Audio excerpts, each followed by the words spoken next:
आज इस वीडियो में हम 3 महाद्वीपों में फैले हुए साम्राज्य के आरंभिक काल का अध्ययन करेंगे। 3 महाद्वीपों में फैला साम्राज्य।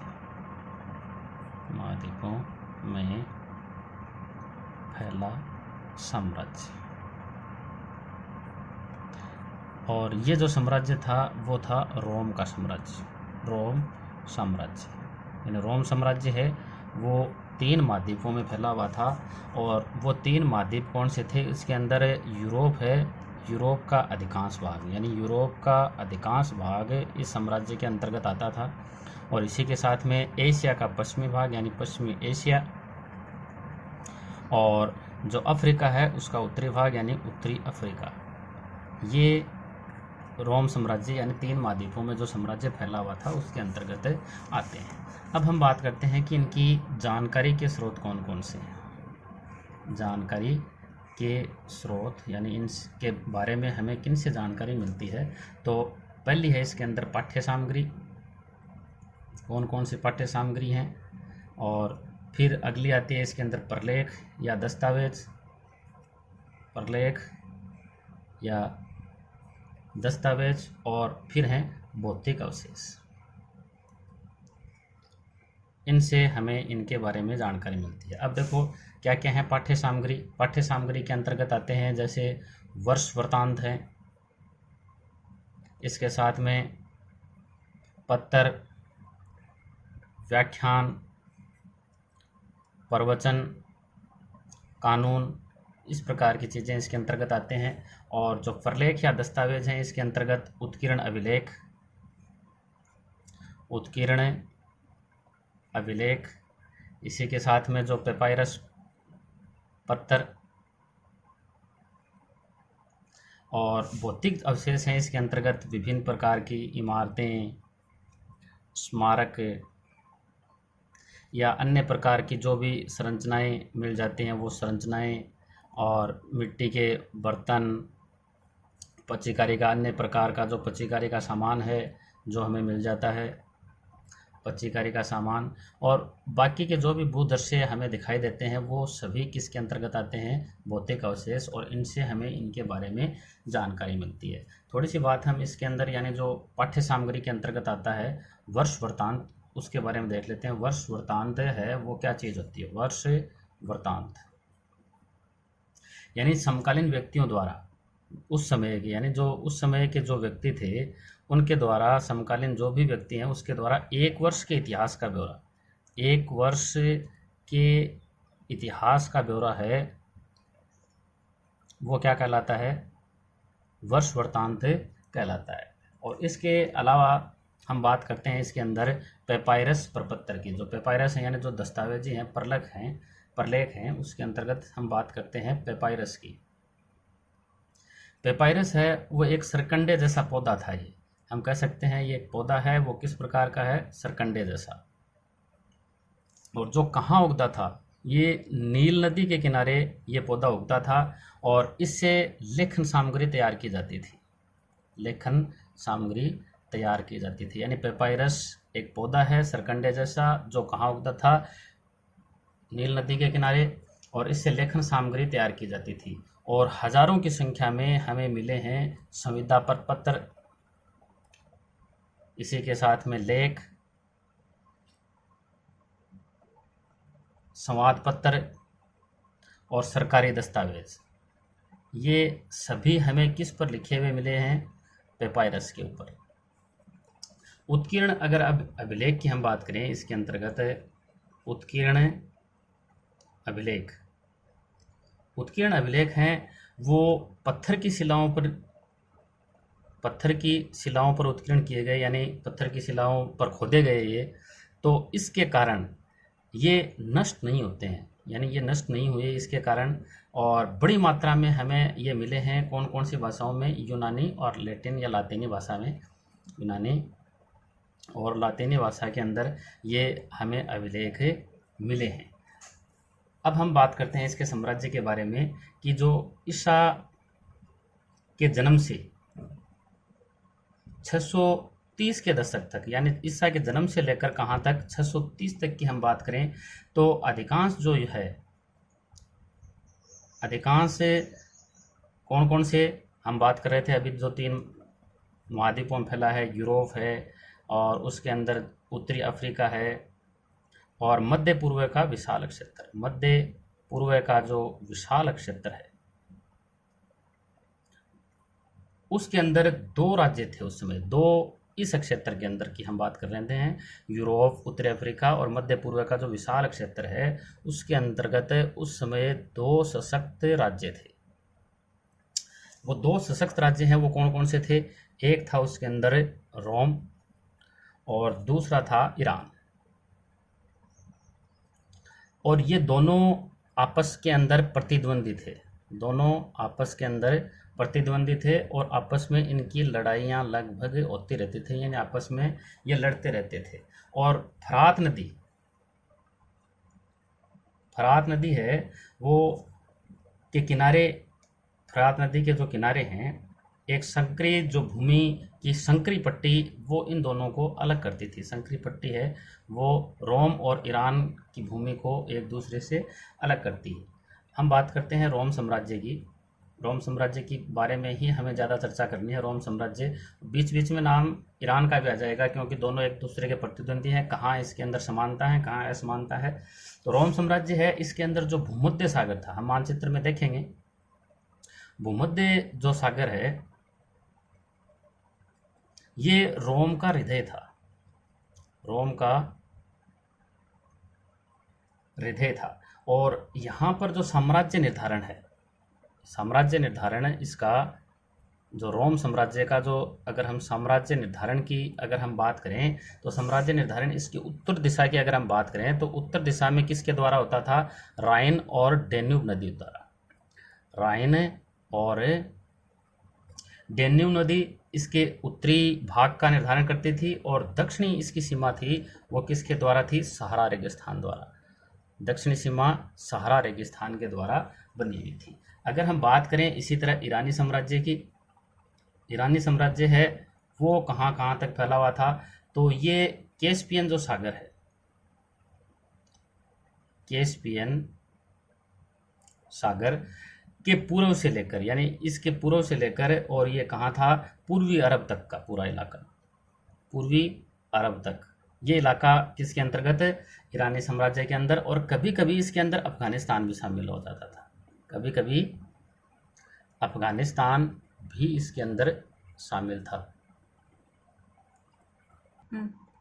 रोम और जो ईरानी साम्राज्य है इसको जो चीनी लोग हैं, चीनी लोग हैं इसे ताचीन के नाम से पुकारते थे। ताचीन यानी हम कह सकते हैं वर्तर चीन, यानी इसे वर्तर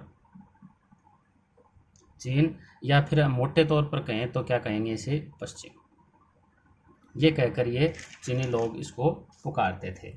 अब हम बात करते हैं रोम साम्राज्य के आरंभिक काल की। जो रोम साम्राज्य है, रोम साम्राज्य के आरंभिक काल के बारे में चर्चा करते हैं। आरंभिक काल, तो इसको हम 2 चरणों में बांटा जा सकता है। इसे 2 चरण हैं इसके, और पहला है इसके अंदर पूर्ववर्ती, और दूसरा है इसके अंदर परवर्ती, यानी पूर्ववर्ती काल और परवर्ती काल। और जो पूर्ववर्ती काल है वो है 3री शताब्दी के मध्य भाग से, 3री शताब्दी के मुख्य भाग से किसकी शुरुआत होती है? पूर्ववर्ती काल तक, यानी मुख्य भाग तक था पूर्ववर्ती काल। और इसके बाद का जो भाग है, यानी पहले से लेकर 3री शताब्दी के मुख्य भाग तक है पूर्ववर्ती, और इसके बाद का जो भाग है वो कौन सा है? परवर्ती काल है। और अब हम बात करते हैं दोनों जो महाशक्तियां हैं, ये रोमन और ईरान, इसके अंदर हम अंतर करते हैं कि अंतर इसके अंदर क्या था। तो रोमन साम्राज्य है वो ईरान की तुलना में, यानी रोमन है वो ईरान की तुलना में क्या था? विविधतापूर्ण था, अधिक विविधतापूर्ण था। और ईरान पर शासन करने वाले अगर हम बात करें तो ईरान के ऊपर 2 वंशों ने शासन किया था। कौन कौन से वंशों ने? एक है जैसे पार्थियाई और दूसरे हैं ससानी। लेकिन ये दोनों क्या थे, ईरानी थे, जबकि यहाँ पर ये स्थिति नहीं थी। इसलिए हम कह सकते हैं कि दोनों के अंदर ये अंतर था कि जो रोमन साम्राज्य है वो अधिक विविधता पूर्ण था। इसके विपरीत अगर हम बात करें तो जो रोमन साम्राज्य है उसके अंदर अनेक भाषाएं बोली जाती थी, अनेक भाषाएं यहाँ बोली जाती थी। और प्रशासन में भी देखो, अगर हम प्रशासन की बात करें तो प्रशासन के अंदर भी दो भाषाओं का उपयोग होता था। तो प्रशासन के अंदर दो भाषाएं मुख्य रूप से थी, एक लैटिन और दूसरी यूनानी। इन भाषाओं का प्रशासन के अंदर प्रयोग होता था। यूनानी जो भाषा की अगर हम बात करें, जो यूनानी भाषा है वो पूर्वी भाग की, जो पूर्वी भाग था इस साम्राज्य के, जो पूर्वी भाग के उच्चतर वर्ग के लोग, उच्चतर जो वर्ग था यहाँ के, वो लोग बोलते और लिखते थे। और जो लैटिन भाषा है या लातिनी भाषा है वो पश्चिमी भाग के लोग, यानी पश्चिमी भाग के जो लोग हैं वहाँ पर कौन सी प्रशासन की भाषा थी, लैटिन भाषा।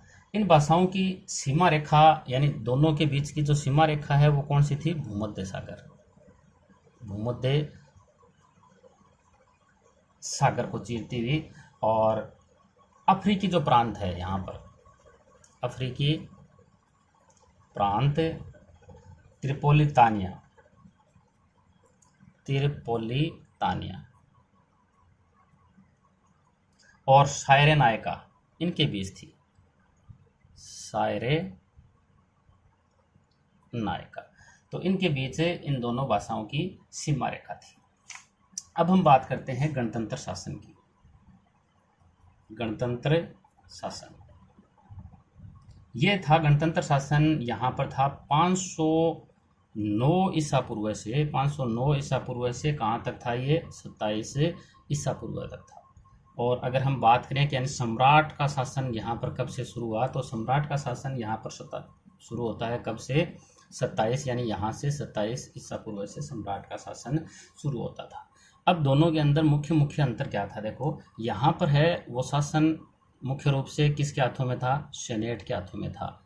और यहाँ नीचे सेनेट थी लेकिन मुख्य रूप से सम्राट आ गया था, यानी सब कुछ सम्राट के हाथों में था यहाँ पर। और ये जो सेनेट है, सेनेट क्या था, ये अभिजात वर्ग का एक समूह था, अभिजात वर्ग का समूह है, उसे क्या कहा जाता था, सेनेट कहा जाता था। और इस अभिजात वर्ग के माध्यम से ही शासन चलाया जाता था। बहुत सारे लोगों की ये संस्था, हम कह सकते हैं कि बहुत सारे जो धनी लोग हैं उसकी संस्था क्या थी, सेनेट थी। और सेनेट की सदस्यता है, इसकी अगर हम सदस्यता की बात करें तो वह सदस्यता जीवन भर चलती रहती थी, जीवन भर सेनेट की सदस्यता चलती रहती थी। और ये इस पद के अंदर धन और प्रतिष्ठा, धन और प्रतिष्ठा को इसके अंदर महत्व दिया जाता था। जबकि हम बात करें सम्राट का जो शासन था, और वो शुरू हुआ था कब, जूलियस सीजर, जूलियस सीजर जिसे बेताज बादशाह कहा जाता है, जूलियस सीजर का दत्तक पुत्र था ऑक्टेवियन।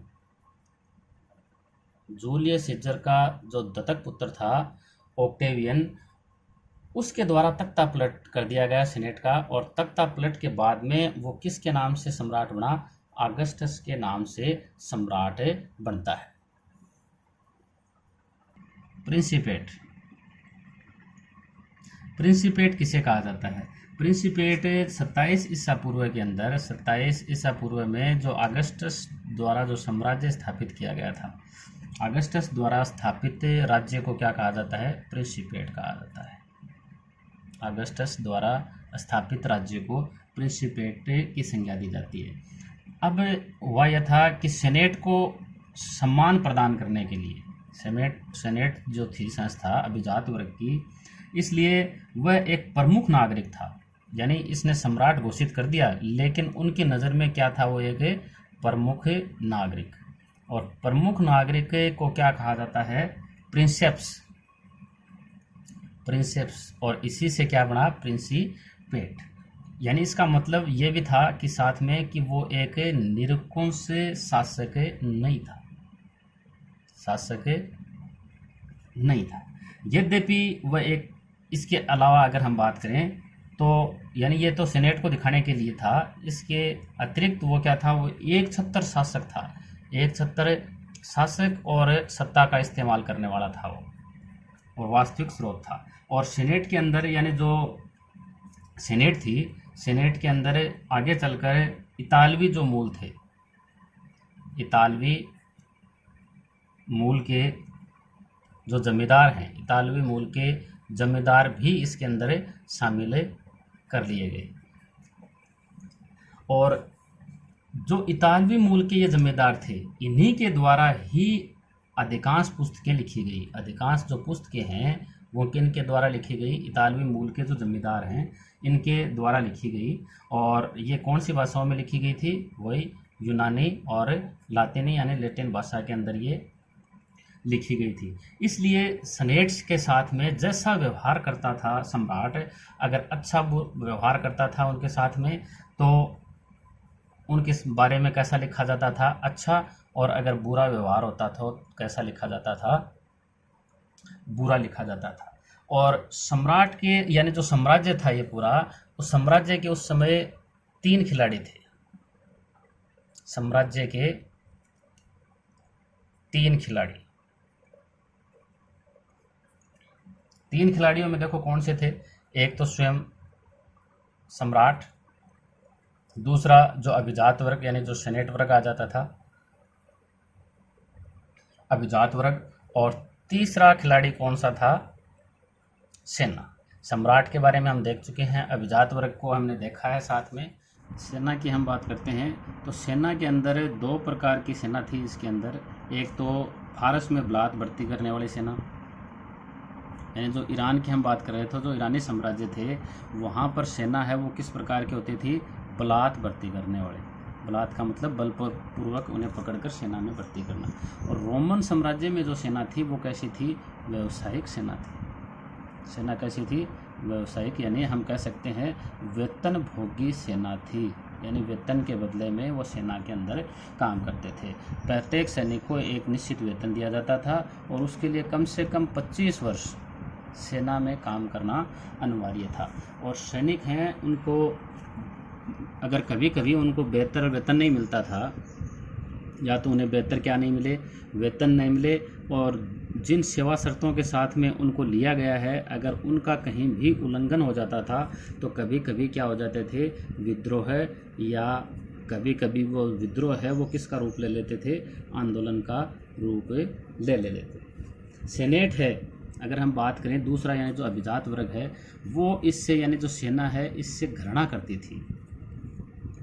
घृणा ये क्यों करती थी, और इससे ये डरती भी थी। साथ में दूसरा चीज़ है, डरती भी थी, क्योंकि ये अप्रत्याशित हिंसा का स्रोत थी। यानी मुख्य रूप से हिंसा करने का कार्य था वो किनका था, सेना का था। इस कारण सेनेट है वो इससे डरती थी।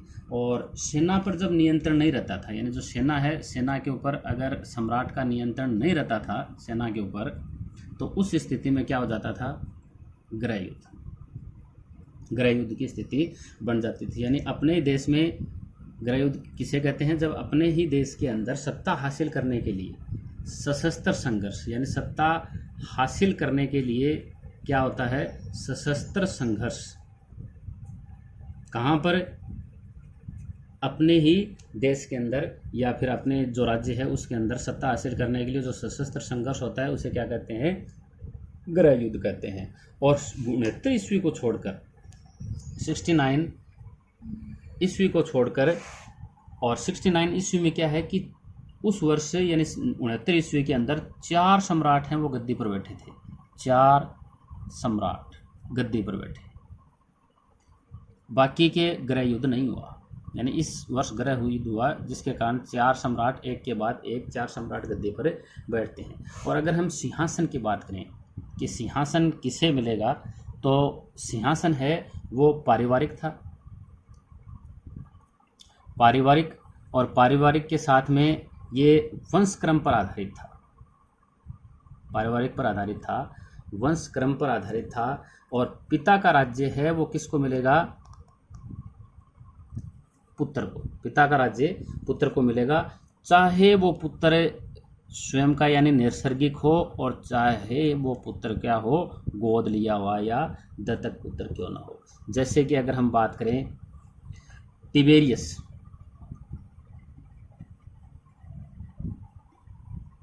तिबेरियस है वो अगस्टस का गोद लिया हुआ पुत्र था, यानी अगस्टस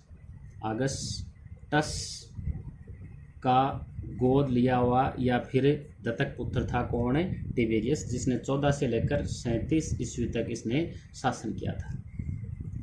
अगर हम साम्राज्य विस्तार की बात करें, साम्राज्य विस्तार,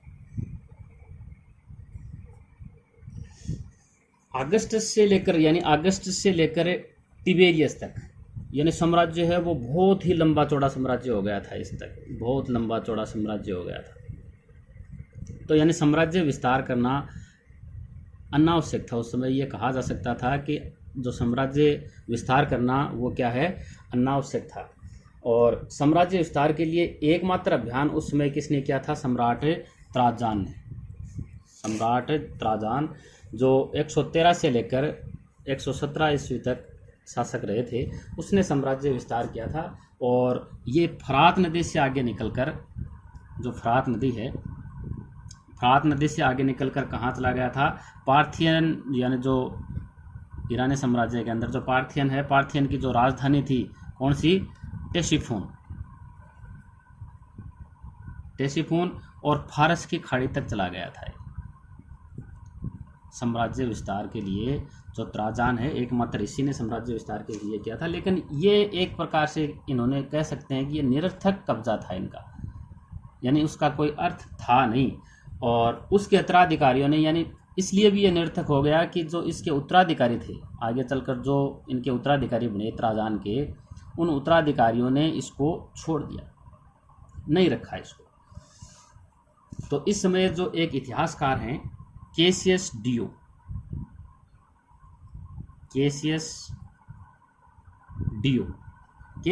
कहते हैं कि वह भारत के लिए भी लालायित था, यानी भारत को भी प्राप्त करने की आकांक्षा थी किसकी, त्राजान की। लेकिन कहते हैं कि वो सिकंदर जैसा जवान नहीं था, सिकंदर जैसा जवान नहीं था वो। और अगर हम साम्राज्य विस्तार के अंदर बात करें, यानी पहला पॉइंट हम इसे मान सकते हैं, तो दूसरे पॉइंट की हम बात करते हैं कि रोमन साम्राज्य के प्रत्येक शासन का, यानी जो भी इनका शासन था, प्रत्यक्ष जो शासन था, उसका कर्मिक रूप से विस्तार हुआ। शासन का कर्मिक रूप से विस्तार, कर्मिक रूप से विस्तार हुआ। कैसे हुआ? सबसे पहले अगर हम बात करते हैं तो आश्रित राज्यों को रोम के प्रांतीय, यानी जो भी इनके आश्रित राज्य थे, यानी किस प्रकार से इनका विस्तार हुआ वो हम देखते हैं। जो आश्रित राज्य हैं उनको प्रांतीय राज्य क्षेत्र में मिला लिया, राज्य क्षेत्र में मिला लिया। और इसी के साथ में जो फरात नदी के पश्चिम के राज्य थे, फरात नदी के जो पश्चिम के राज्य थे, उनको क्या कर लिया गया, हड़प लिया गया। यानी ये जो आश्रित राज्य थे वो कौन से थे? देखो, अगर हम बात करें आश्रित राज्यों की, तो ये निकटवर्ती पूर्व के थे, यानी निकटवर्ती का मतलब इनके पास के जो पूर्व क्षेत्र के राज्य थे। भूमध्य सागर जो है, भूमध्य सागर के पूर्व के अंदर कौन कौन से थे? जैसे सीरिया है, फिलिस्तीन है, सीरिया, फिलिस्तीन और मेसोपोटामिया के प्रांत, ये इनके क्या थे?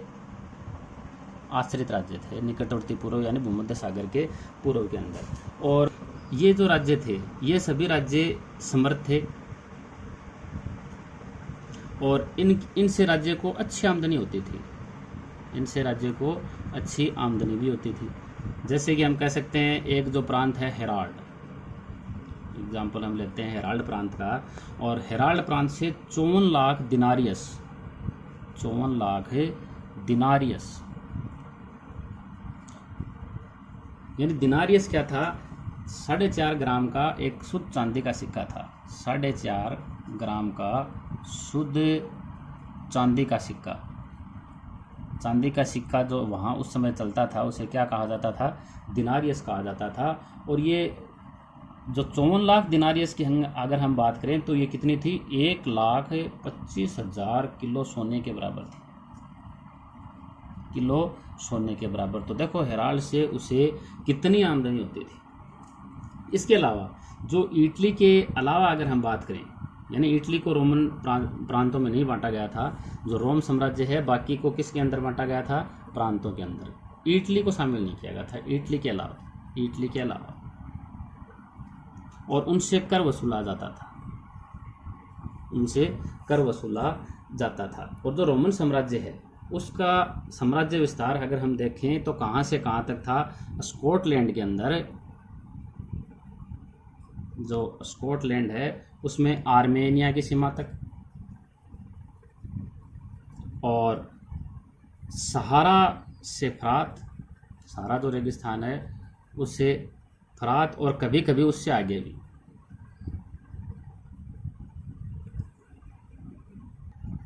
साम्राज्य पर नियंत्रण किस प्रकार से होता था, साम्राज्य पर नियंत्रण,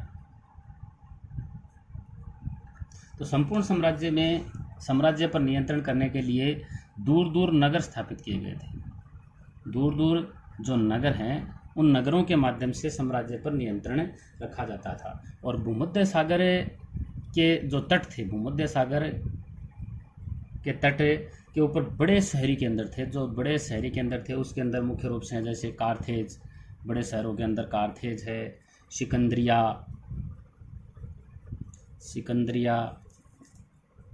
और इसी के साथ में एंटियोक, ये साम्राज्यिक प्रणाली के मूल आधार थे। तो यार बोलो ला। हाँ, तो साम्राज्य पर नियंत्रण की हम बात कर रहे थे। साम्राज्य नियंत्रण में संपूर्ण राज्य में दूर दूर स्थापित नगरों के माध्यम से नियंत्रण किया जाता था, और भूमध्य सागर के जो तट हैं उन तटों पर स्थापित बड़े शहरी केंद्र थे, जैसे कार्थेज है, सिकंदरिया है, एंटियोक है, ये सभी साम्राज्यिक प्रणाली के मूल आधार थे। और जो सरकार या फिर जो भी शासन कर रहा था वो इन शहरों के माध्यम से, जो भी ये शहर थे, इन शहरों के माध्यम से ग्रामीण क्षेत्रों के ऊपर क्या लगाते थे, ग्रामीण जो क्षेत्र हैं उसके ऊपर कर लगाने में ये सफल रहते थे। यानी जो सरकारें हैं वो इन बड़े बड़े शहर या छोटे शहर जो भी हैं उनके माध्यम से ग्रामीण जनता के ऊपर कर लगाने में सक्षम थी, ये कर लगाते थे ये इसके माध्यम से। और दूसरी और तीसरी शताब्दी की हम बात करें, दूसरी और तीसरी शताब्दी की अगर हम बात करें तो उस समय सैनिक अफसर और अधिकतक प्रशासक थे। यानी सैनिक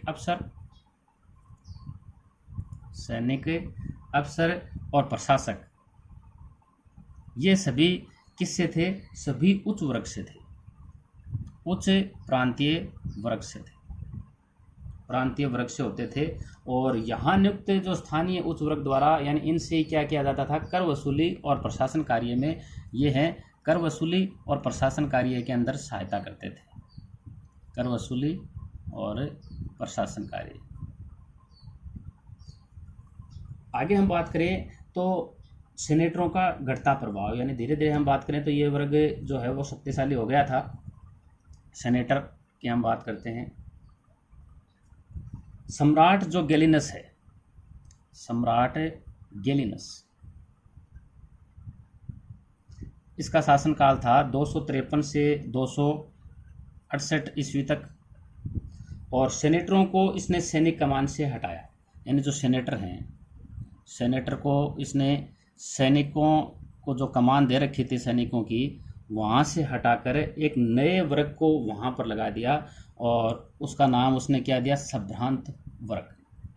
इस प्रकार से एक नए वर्ग का उदय हो गया। यानी इस प्रकार हम कह सकते हैं कि ये वर्ग है वो धीरे धीरे शक्तिशाली बन गया, यानी इसके हाथों में शक्ति आनी शुरू हो गई, और सेनेटरों की जो है वो शक्ति घटनी शुरू हो गई। तीसरी शताब्दी तक अगर हम बात करें, तीसरी शताब्दी की, तो तीसरी शताब्दी तक सेनेट जो हैं, जो सेनेट हैं, सेनेटों के ऊपर किनका ज़्यादा प्रभुत्व था, इतालवी मूल के लोगों का, इतालवी मूल के लोगों का ज़्यादा प्रभुत्व था। बाद में प्रांतों से, यानी इसके बाद में तीसरी शताब्दी के बाद में, यानी तीसरी शताब्दी तक इतालवी, यानी इसी प्रकार से हमने साम्राज्य का विभाजन किया है पूर्ववर्ती और परवर्ती, यानी तीसरी शताब्दी के मुख्य भाग तक पूर्ववर्ती, तो ऐसे ही है। तीसरी शताब्दी तक इतालवी लोगों मूल के लोगों का यहाँ पर प्रभुत्व था, और उसके बाद में प्रांतों से लिए गए, प्रांतों से सेनेटर जो लिए गए वो ज़्यादा हो गए संख्या के अंदर, यानी वो बहुसंख्यक हो गए थे इसमें। इस प्रकार हम कह सकते हैं इस साम्राज्य के अंदर, इस प्रकार साम्राज्य में इटली का पतन, इटली का पतन और भूमध्य सागर के अधिक समृद्ध प्रदेशों का उदय, यानी जो भूमध्य सागर है उसके जो अधिक समृद्ध प्रदेश हैं, समृद्ध प्रदेश हैं, उसका उदय। और जो इटली का पतन है वो किस दृष्टि से हो गया था इस समय? राजनीतिक और आर्थिक दृष्टि से, राजनीतिक और आर्थिक दृष्टि से इसका पतन हो गया। और भूमध्य सागर के जो अधिक समृद्ध प्रदेश हैं उसके उदय की हम बात करें तो वो कौन कौन से हैं? देखो, जैसे इसके अंदर स्पेन जो है, स्पेन के दक्षिणी से अफ्रीकी के पूर्वी भाग,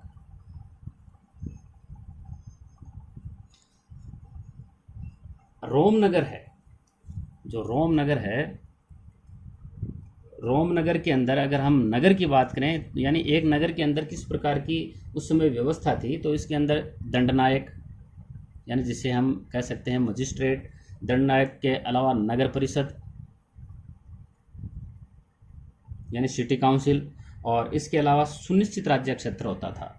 जितना एरिया उसका निश्चित होता था उतना सुनिश्चित क्षेत्र इसके अंतर्गत, यानी अधिकार क्षेत्र हम कह सकते हैं। इसके अधिकार क्षेत्र में कई गांव इसके अधिकार क्षेत्र के अंतर्गत आते थे।